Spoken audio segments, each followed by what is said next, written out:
सामूहिक चेतना क्या है? ये एक ऐसी अवस्था है जिसमें इंसान बिना किसी प्रयास के वास्तविक सत्य को जान पाता है। एक उदाहरण से इसे समझते हैं। ये कुछ कंपास है। हर कंपास का रंग, रूप और बनावट अलग अलग है, लेकिन फिर भी ये सब एक ही दिशा दिखाते हैं, उत्तर। इन्हें कैसे पता कि यही दिशा उत्तर है? क्या इन्हें किसी ने यह सिखाया था? क्या इन्हें पट्टी पढ़ाई गई थी कि यही उत्तर दिशा है और हर हाल में आपको यही दिशा दिखानी है?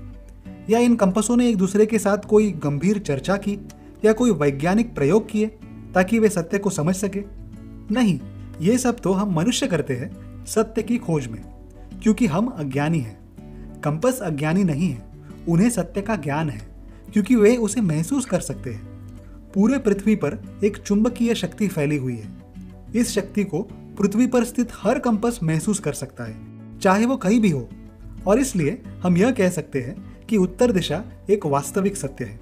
यह कोई व्यक्तिगत अथवा वैयक्तिक सत्य नहीं है, यह एक सर्वव्यापी सत्य है। और यह सत्य इन कंपासों के सामूहिक चेतना में है। लेकिन अगर उनमें यह सामूहिक चेतना नहीं होती तो क्या होता? अगर वे भी हमारे जैसे अज्ञानी होते तो वो क्या करते? वे कहते, मेरे लिए ये उत्तर दिशा है, तुम्हारे लिए वो उत्तर दिशा होगी। हम दोनों एक दूसरे से सहमत नहीं हुए तो क्या हुआ? हमें एक दूसरे की मान्यताओं का सम्मान करना चाहिए। या हर आदमी किसी ना किसी दिशा को उत्तर मानता है, कोई गलत नहीं है, सबकी अपनी अपनी राय है। यह विविधता ही तो हमारी सबसे बड़ी ताकत है। या उत्तर दक्षिण ये सब मानवीय रचना है, जो कुछ सत्ताधारी लोगों ने हम सामान्य वर्ग के लोगों को दबाने के लिए, हमें डरा कर रखने के लिए और हम पर अत्याचार करने के लिए समाज में फैलाया है। या उत्तर एक दिशा नहीं है, यह एक भाव है, एक कल्पना है। सभी दिशाएं उत्तर है, कोई भी दिशा दक्षिण नहीं। ये और ऐसे कई रोचक वक्तव्य सुनने में तो बड़े प्रभावशाली, गहन, प्रगतिशील या क्रांतिकारी लग सकते हैं, लेकिन वास्तव में ये बातें बड़ी बचकानी हैं। जब हम सत्य को नहीं जानते तो हम विचार करते हैं, विश्लेषण करते हैं और अपनी राय बनाते हैं। लेकिन हमारे व्यक्तिगत अनुभव, हमारी परवरिश और विचारधारा अलग होने के कारण हमारे राय भी एक दूसरे से अलग होते हैं। और कभी कभी तो ये राय वास्तविक सत्य से बहुत ज्यादा अलग होते हैं। लेकिन कंपास वास्तविक सत्य को जानते हैं, इसलिए वे बहस नहीं करते, वे लड़ते नहीं, वे सहज ही सत्य को जानते हैं, क्योंकि पृथ्वी की चुंबकीय शक्ति उन सभी में से बहती है और उनमें एकता स्थापित करती है। उसी तरह एक ऐसी शक्ति भी है जो हम इंसानों को एक करती है। यह शक्ति हमें यह बताती है कि क्या अच्छा है और क्या बुरा, क्या सुंदर है और क्या कुरूप। और सबसे अच्छी बात तो यह है कि इस सत्य को हम अपने उंगलियों पर महसूस कर सकते हैं, अगर हम उससे जुड़े हुए हो तो कैसे जोड़ा जाए इस शक्ति से? चलिए फिर कंपास का उदाहरण लेते हैं। ये कंपास पृथ्वी के चुंबकीय शक्ति से कैसे जुड़ते हैं? सबसे पहले कंपास की जो सुई होती है वह ठीक अपने बीचों बीच स्थित होती है, जिसकी वजह से वह संतुलित रहती है और इसी संतुलन के कारण वह हिलने डुलने के लिए स्वतंत्र रहती है। दूसरी ओर जब यह सुई संतुलित नहीं होती, जब वह किसी एक ओर झुकी रहती है, तो वह स्वतंत्र नहीं रहती, वह एक ही जगह पर फंस जाती है और उत्तर दिशा की ओर अपने आप को मोड़ नहीं पाती।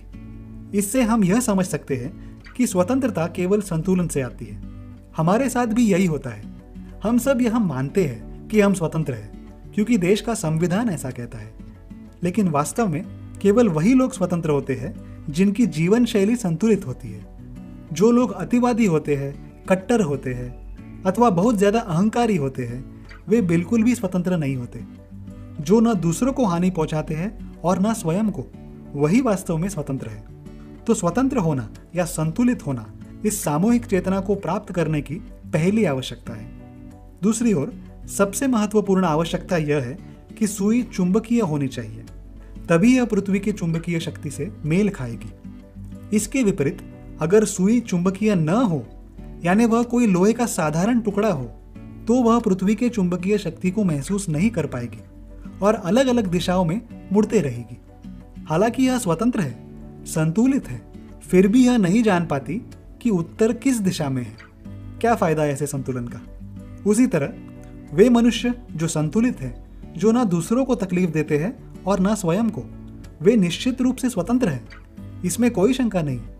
लेकिन ठीक इस कंपस की तरह वे भी सही दिशा नहीं जानते। वे अच्छे बुरे का फर्क नहीं समझ पाते, इसलिए वे अक्सर गलतियां करते हैं और परिणाम स्वरूप उन्हें दुख भोगना पड़ता है। सही दिशा जानने के लिए हमारे अंदर कोई शक्ति होनी चाहिए जो हमेशा हमारा मार्गदर्शन करे। कंपसों में उनकी अपनी चुंबकीय शक्ति ही उनका मार्गदर्शन करती है और पृथ्वी के चुंबकीय शक्ति से उन्हें जोड़ देती है। उसी प्रकार हमारे अंदर भी एक ऐसी शक्ति है जो हमें वास्तविक सत्य से जोड़कर हमारा मार्गदर्शन करती है, जिसे हम कुंडलिनी शक्ति कहते हैं। आमतौर पर यह सोई हुई रहती है, लेकिन जागृत हो जाने पर यह हमारे अंदर से बहने लगती है और हमें वास्तविक सत्य से जोड़ देती है। इस शक्ति को जागृत करने की प्रक्रिया को आत्म साक्षात्कार अथवा कुंडलिनी जागरण कहते हैं, जो बहुत ही सरल है और जिससे हमारे चेतना को एक उच्च अवस्था प्राप्त होती है, और इसी अवस्था को हम सामूहिक चेतना कहते हैं। तो आइए हम भी इन कंपसों की तरह वास्तविक सत्य से जुड़ जाए, ताकि हम जीवन में सदा सही दिशा में आगे बढ़ते रहें।